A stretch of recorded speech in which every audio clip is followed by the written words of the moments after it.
Chaque année, fin mars puis fin octobre, les pays de l'Union européenne changent d'heure, selon des règles immuables et finalement assez simples à retenir. Il suffit de se rappeler que le passage à l'heure d'été s'effectue toujours lors du dernier dimanche du mois de mars.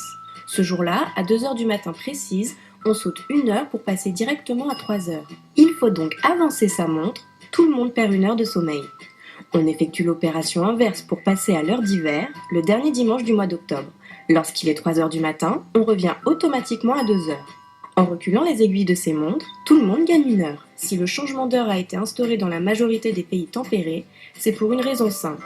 Faire correspondre au maximum les horaires d'activité et de consommation avec les horaires d'ensoleillement, dans le but de limiter les dépenses d'éclairage. Le dégagement de 44 000 tonnes de CO2 serait évité grâce au changement d'heure selon le ministère de l'écologie. La mesure a été introduite en Europe pendant la Première Guerre mondiale, mais elle ne s'est installée qu'à la fin du XXe siècle. En France, c'est en 1975 que le système a été adopté par le gouvernement de Jacques Chirac afin de réduire la consommation d'énergie pendant la crise pétrolière. Le changement d'heure s'impose dans l'ensemble des pays européens au début des années 1980. Une directive du Parlement et du Conseil de l'Union européenne a par la suite harmonisé les dates du passage à l'heure d'été et à l'heure d'hiver pour l'ensemble des pays membres en 1998.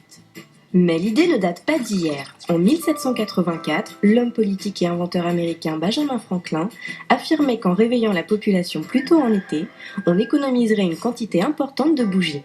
Pour autant, depuis quelques années, le changement d'heure ne fait plus l'unanimité. Les chiffres sur les économies d'énergie réalisées sont contestés. Par ailleurs, d'autres inconvénients sont pointés par les détracteurs de la mesure.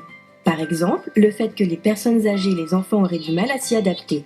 Plus insolite, le changement d'heure perturberait aussi le cycle des vaches laitières.